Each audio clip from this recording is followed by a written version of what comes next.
Salut, ici Ariane Hamel, étudiante à la maîtrise en travail social à l'Université du Québec en Outaouais. Je suis accompagnée par Pierre-Luc Barry, chargé de projet au Front commun pour la transition énergétique.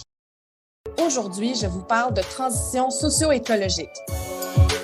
Ça peut être parfois décourageant comme citoyenne ou citoyen de faire son petit geste écologique chez soi pour ensuite constater qu'il y a une certaine paralysie climatique chez les dirigeants de ce monde. Dans ce contexte, comment est-ce qu'on peut trouver un juste milieu entre nos actions individuelles et les actions plus globales en matière de transition? Pierre-Luc, as-tu une solution magique pour moi? Je ne sais pas si c'est une solution magique, mais c'est assurément une avenue prometteuse. Le Front commun pour la transition énergétique, c'est un regroupement d'organisations qui se sont données en fait comme mandat de promouvoir la transition énergétique porteuse de justice sociale au Québec. En 2021, le Front commun a lancé une initiative qui s'appelle Collectivité Zen, Zen pour zéro émission nette. Le but de Collectivité Zen, c'est vraiment de lancer un dialogue social à travers la province, à l'échelle des territoires, pour faire advenir la transition socio-écologique.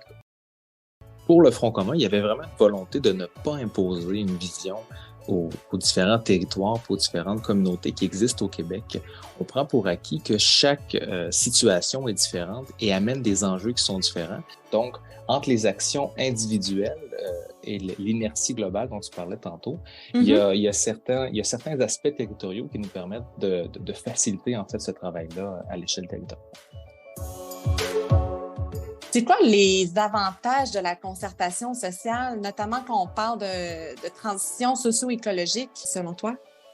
Il y a beaucoup d'études qui sont sorties dans les dernières années à propos de la concertation sociale, en fait, qui vont vraiment mettre d'avant les intérêts de la concertation sociale dans les grands projets, notamment au niveau environnemental. Pour eux, en fait, ce que la concertation sociale fait, c'est vraiment de rassembler des acteurs qui autrement ne se parleraient pas ou n'auraient pas nécessairement l'opportunité de se rassembler. Donc, il y a vraiment un caractère très, très intersectoriel dans l'usage de la concertation sociale.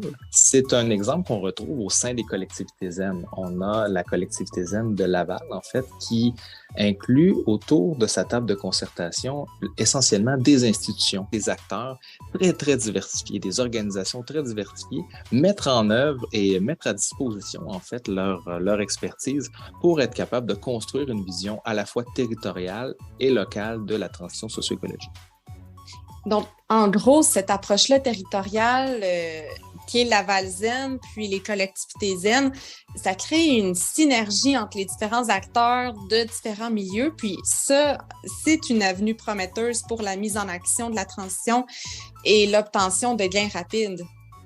Effectivement, moi je pense que c'est l'hypothèse qu'on a posée au sein du Front commun pour la transition énergétique, de se dire que entre les deux échelles, il y a une échelle plus propice en fait à mettre en œuvre cette transition socio-écologique-là qui est à la portée à la fois des organisations et de la population. Et c'est super intéressant et merci beaucoup Pierre-Luc. Merci Ariane, au revoir.